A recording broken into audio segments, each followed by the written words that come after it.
नमस्कार दोस्तों, हमारे चैनल के अंदर आपका स्वागत है। दोस्तों, माघ माह की पूर्णिमा और सबसे बड़ा दिन होता है और साथ ही साथ दोस्तों शनिवारी पूर्णिमा होती है तो अपने आप के अंदर बहुत ही खास होती है, क्योंकि दोस्तों इससे भगवान शनिदेव का समूचा आशीर्वाद प्राप्त होता है और देखते ही देखते दोस्तों ये संयोग हमारे जीवन के अंदर कई प्रकार के विकारों को समाप्त करने का कार्य करता है। दोस्तों, अगर आप चाहते हैं माता लक्ष्मी आपके घर के अंदर प्रवेश करे, आपके घर के अंदर धन धान्य की कभी भी कमी ना हो, और दोस्तों दूसरी यह चीज कि आपके घर के अंदर सदैव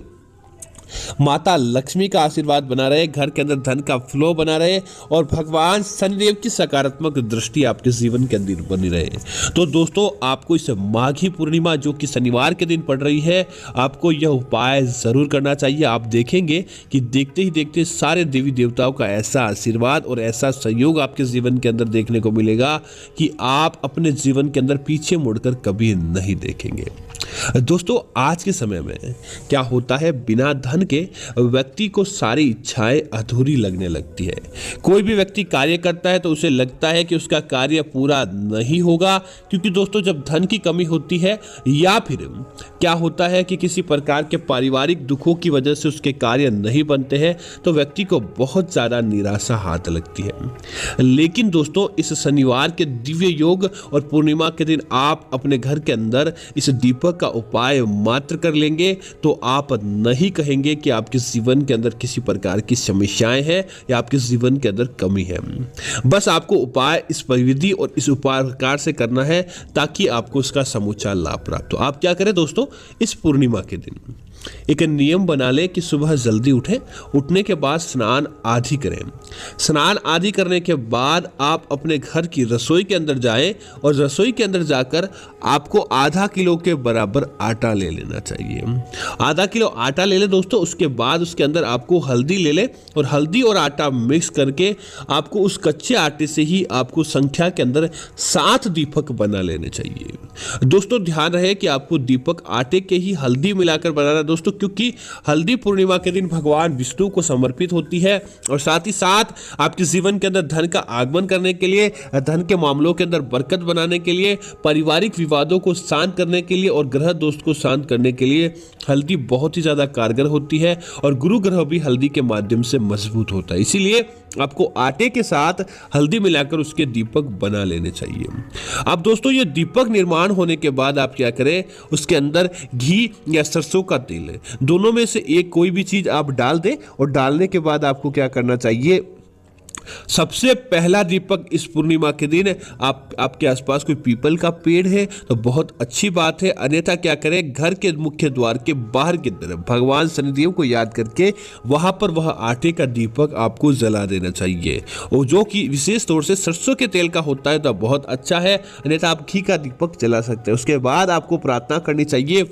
ओम स शनिश्चराय नमः, ओम स शनिश्चराय नमः। भगवान शनिदेव का दिव्य जागृत मंत्र होता है, इस मंत्र का लगातार आप जाप करें और जाप करने के बाद भगवान शनिदेव से आप कहें कि इस पूर्णिमा के बाद कभी भी आपके जीवन के अंदर अंधकार ना रहे, जो भी समस्याएं हैं आप उनको हर ले और आपको आपके जीवन के अंदर हर प्रकार की खुशियां और तरक्की दे। ऐसा करके हुए आप भगवान शनिदेव को इस पूर्णिमा के दिन विशेष तौर से आप उनका आशीर्वाद प्राप्त कर सकते हैं। अब दोस्तों बाकी के जो 6 दीपक बचते हैं बहुत ही खास होते हैं और विशेष तौर से आपके जीवन के कार्यों को पलटने वाले होते हैं। दोस्तों पूर्णिमा जो कि सकारात्मकता फैलाने वाली रात्रि होती है और माघ की पूर्णिमा की तो दोस्तों बात ही क्या, सबसे अलग और सबसे विशिष्ट पूर्णिमा के अंदर इसका स्थान माना जाता है। आपको क्या करना चाहिए, यह आटे के दीपक भगवान विष्णु को समर्पित, माता लक्ष्मी को समर्पित है और साथ ही साथ आपकी कुंडली के अंदर मांगलिक कार्य को बनाने के लिए। तो पूर्णिमा के दिन दोस्तों हनुमान जी का भी विशेष महत्व माना जाता है और हनुमान जी भी आपके जीवन के अंदर सारे कष्टों को अगर पूर्णिमा के दिन आप उनको याद करते हैं तो बहुत ही अच्छा माना जाता है। तो आप क्या करें, ओम हर हनुमंताय नमः, ओम हर हनुमंताय नमः या ओम अंजनी सुताय नमः, इस मंत्र का जाप करें और इस एक आटे के दीपक को, अगर आपके आसपास किसी प्रकार का कोई हनुमान जी का मंदिर है आपके पास तो बहुत ही अच्छा, आप हनुमान जी के मंदिर जाकर पूर्णिमा के दिन वह आप दीपक जलाएं, और अगर हनुमान जी का मंदिर आपके पास नहीं है तब आप अपने घर के अंदर ही हनुमान जी की तस्वीर या मूर्ति के आगे आपको यह दीपक जला देना चाहिए। दोस्तों दोस्तों आप देखेंगे कि किस प्रकार आपको इस पूर्णिमा के दिन ऐसी कृपा देखने को मिलेगी कि आपको आपके सारे कार्य आसानी से संपन्न हो जाते हैं। दोस्तों पूर्णिमा के दिन पितरों को याद करना बहुत बड़ा दिन माना जाता है। पितरों को याद करके उनका आशीर्वाद लेना, ताकि पितृ दोष आपके जीवन के अंदर आपको प्रभावित नहीं कर पाते हैं, बल्कि पितृ दोष आपके जीवन के अंदर पितृ आशीर्वाद प्राप्त हो जाता है। तब आपको क्या करना चाहिए, आपके जल भरने के, जल पीने के स्थान जो भी होता है, जहां पर आप मटका आदि रखते हैं, वहां पर आपको एक दीपक रख देना चाहिए और आपको अपने पितरों के निमित्त आपको उनका आशीर्वाद लेना चाहिए। पितरों से प्रार्थनाएं करनी चाहिए कि आपके जीवन के अंदर जो भी कार्य आएंगे उनको आप अच्छी तरह से करें। इस प्रकार की प्रार्थना करने के बाद एक दीपक आपको अपने पितरों के निमित्त इस पूर्णिमा के दिन जला देना चाहिए। दोस्तों ऐसा आशीर्वाद आपके पितरों का आपको प्राप्त होगा कि कोई भी आपका कार्य बिगड़ता नहीं है, आपका वह कार्य आसानी से संपन्न होता है और उस कार्य के अंदर आपको विजय की प्राप्ति होती है। इसी तरह दोस्तों आप अगले दीपक की बात करें, जैसे आपने 3 दीपक जला दिए, चौथा दीपक दोस्तों आपको अपने घर के अंदर ही भगवान विष्णु और माता लक्ष्मी के समक्ष पूजा घर के अंदर रखना है, ताकि उनका आशीर्वाद आपको प्राप्त हो और उनका आपके जीवन के अंदर बरकत देखने को मिले। इसीलिए चौथा दीपक आपको वहां पर रखना है। और आपको 5वां जो दीपक होता है दोस्तों, इसे अपने घर की अलमारी या तिजोरी के अंदर रखना है, ताकि धन वृद्धि या उनके सामने जला सकते हैं, ताकि आपके जीवन के अंदर धन वृद्धि के योग हो, तो किसी प्रकार की कोई रुकावट नहीं आए और आपके जीवन के अंदर धन वृद्धि के मार्ग प्रशस्त होते जाए। जब क्योंकि दोस्तों हल्दी इसके अंदर मिली है, तो समझ लीजिए कि गुरु ग्रह आपका मजबूत होगा, और गुरु ग्रह आपका मजबूत होता है तो कुंडली के अंदर सकारात्मकता बढ़ जाती है, मानसिक एकाग्रता बढ़ जाती है, व्यापार के अंदर और धन के अंदर अपने आप ही बरकत देखने को मिल जाती है। इसी वजह से इसका विशेष महत्व माना जाता है। अब उसके बाद दोस्तों 6वें दीपक को आपको क्या करना चाहिए, इसे अपने घर की रसोई के अंदर मां अन्नपूर्णा देवी के लिए, ताकि आपके घर की रसोई के अंदर अन्न धन का भंडार सदैव भरपूर रहता है और साथ ही साथ आपको आपके जीवन के अंदर हर प्रकार की विकारों के अंदर, समस्या के अंदर हल मिलता है और आपके जीवन के अंदर माता अन्नपूर्णा की सदैव कृपा रहती है।